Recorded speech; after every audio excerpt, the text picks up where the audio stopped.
Hey, good evening. Thank you for being here. We appreciate everybody taking the time to tune back in. We wanted to give you an afternoon update as to where we are with the storm. We're going to do this in a couple of different ways. I think the first thing that would be helpful for everybody is if we've got from the National Weather Service, John Quagliariello, that I would like to come up, please, and give us an update. Thank you, Governor. The latest on Hurricane Matthew, it is currently a Category 3 hurricane with winds of 120 miles per hour. It's moving toward the northwest about 12 miles an hour across the southern Bahamas. Matthew is forecast to strengthen into a Category 4 hurricane as it passes just along the east coast of Florida Thursday night into Friday. And then some weakening should occur as it passes a little bit just off the Georgia coast Friday night. After that point, there's a little bit of uncertainty in what the storm might do. At this time, the latest forecast calls for it to pass just off the South Carolina coast on Saturday into Saturday night and then move offshore. How long it stays along the South Carolina coast before turning offshore is still a little uncertain.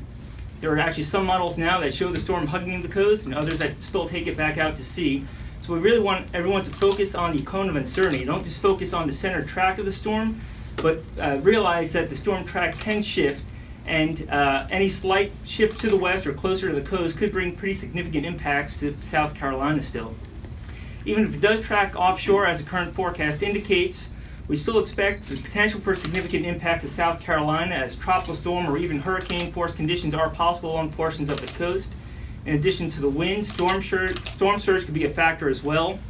We could see up to 5 to 8 foot of inundations, that's water above the ground, as a storm passes. Of course, if it comes closer to the coast, those numbers could go up. And rainfall will also be a concern. We're expecting as much as 5 to 10 inches of rain with locally higher amounts, and that could result in flash flooding. So again, just want everyone to focus not on the center track of the storm, but on the range of possibilities and realize that we need to prepare for the storm. Thank you.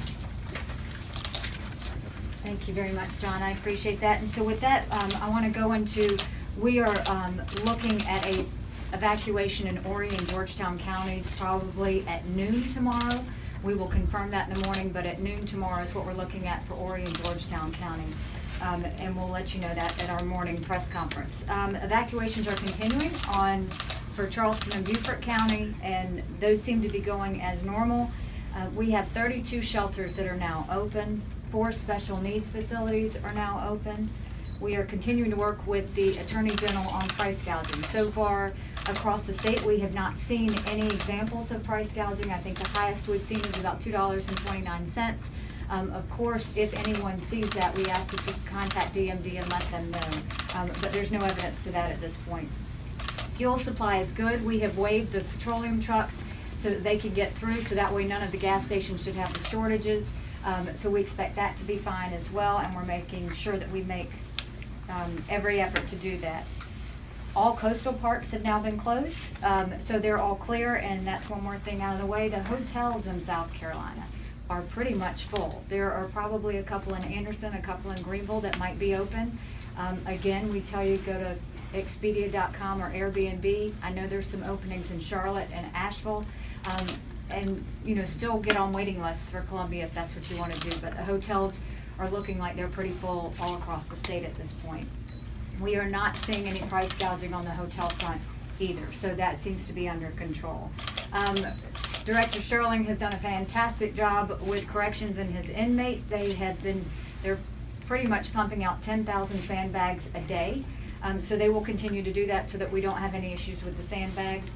Traffic is moving, and as of now versus before we started the reversal, traffic time is down 20%. I am very excited because the work of Director Smith with DPS, Secretary Hall with DOT, and the National Guard, they have come together in just an amazing way to do this reversal. This is something that we were doing after a long time, and what I can tell you is the travel time now from Charleston to Columbia is averaging an hour and 38 minutes. So it's pretty amazing how well it's moving. This is now coming into the Midlands. So if you live in the Midlands, do not get on the roads anytime soon. We need you to stay off because all of that congestion is right now coming through the area, and this is when we expect it to bottleneck a bit. So we'd ask everybody to stay home and stay off the roads if you do live in the Midlands, as well as the reversed lanes, if you are gonna get on a reversed lane, know that you are coming all the way to Columbia. There is no way to get off, and so you need to fuel up before you jump on that lane. You're seeing it move a lot faster than the others, but you have to fuel up, and you do need to make sure that you realize that you're going to Columbia and will have no ability to turn around. So do make sure that you do that if you're gonna take that reverse lane. I can't tell you how proud I think the state should be of Director Smith and Secretary Hall, along with the cooperation of law enforcement and the National Guard, because really doing the lane reversal of this size is something that is complex, but they made it look smooth and they made it look easy. So I want to bring up Director Smith to answer any questions, but also to talk about what has been done from the DPS standpoint, and then I'm going to ask Secretary Hall to speak from the DOT side. Thank you, Governor. Good evening. We're having a large-scale evacuation. We wanted to maximize the use of all lanes, and we are using an operation that's called lane reversal. That means that with respect to I-26, all lanes, east and westbound, will proceed in the same manner, heading away from the coastal area. This gives us an opportunity to push as many vehicles as possible, as quickly as possible, out of harm's way. How do we implement lane reversals?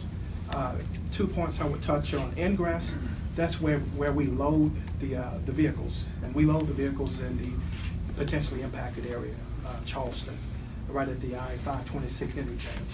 And the egress, that's where the vehicles exit from the reverted lane. That position is here in Columbia, right at the I-77, I-26 interchange. We also have to flush the traffic. We need to clear the eastbound lane so we can run the reverted traffic there. So we flush the traffic. Simply put, once we give the order to flush the lanes, if you're behind the troopers' vehicles, you will be diverted off to US 321 or I-77 northbound. If you're in front of the trooper's vehicle, if you like to go to Charleston, you have that ride to continue in the eastbound lanes of I-26. As the trooper passes the exits, we'll secure those exits, and we will not allow vehicles coming on the entrance route to enter into eastbound I-26. We'll do this until we get down to the I-526 interchange. From there, that's where we proceed to bring the vehicles in the opposite direction. Before we do that, we work with our partners, SLED, Civil Line Patrol, a lot of other partners, to make sure that we do a flyover, make sure that the lanes are clear. That was done. Once the lanes are clear, now the troopers are ready to proceed on the opposite side, and that's what's going on now. How do the vehicles get to the reverted side? Coming from the Mount Pleasant area, we'll use one lane and take that vehicle to the reverted side. We'll use ramps. We have a modified crossover designed by DOT to take those vehicles to the reverted side. Coming from the West Ashley area, we'll take one of those lanes.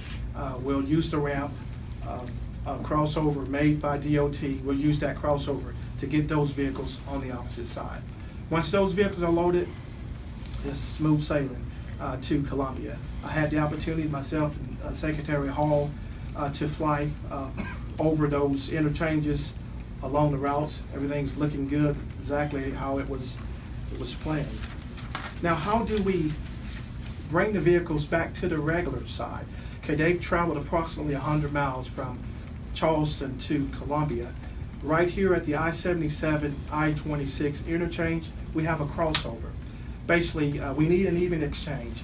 3 lanes coming from the reverted side. We'll merge those cars from the reverted side across the crossover into the normal flow of traffic on I-26 westbound. And what do we do with the traffic on I-26 westbound?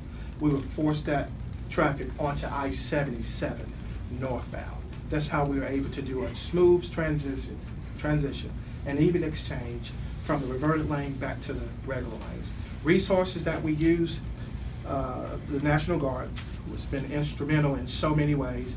Even if we have a wrecked or disabled vehicle, the National Guard would have their wreckers along the corridor to clear those lanes expeditiously. EMS and fire, they're strategically located throughout the route. Aircraft, just to make sure we have area coverage to see what's going on from height. Our SHEP vehicles, that's with the Department of Transportation. If there's any type of road service needed, our friends at DOT would take care of that. And last but not least, our troopers and state law enforcement officers on line patrol, making sure that things are flowing expeditiously. And that concludes my comments. And, Thank you.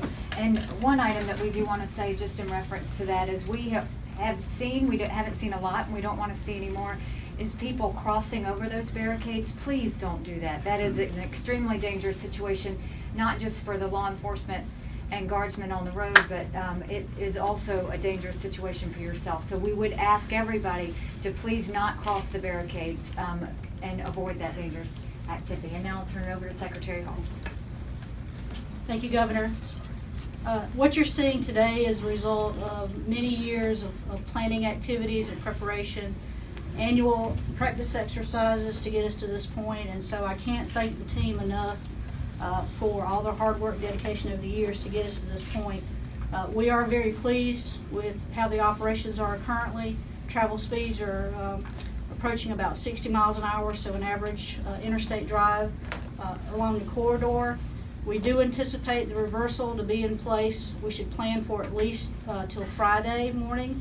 Of course, we'll reevaluate it all along the way to see what changes we need to make. But we're intending to run this lane reversal daytime and nighttime between now and again, revisit it on Friday morning. So we recognize the disruption that this is going to cause to some folks wanting to travel around the area. And I would ask that you go to our webpage to help plan your routes. Also ask that feel free to call our 1-855-GO-SCDOT number, and we'll be more than happy to provide you up-to-date information and assistance in your route planning.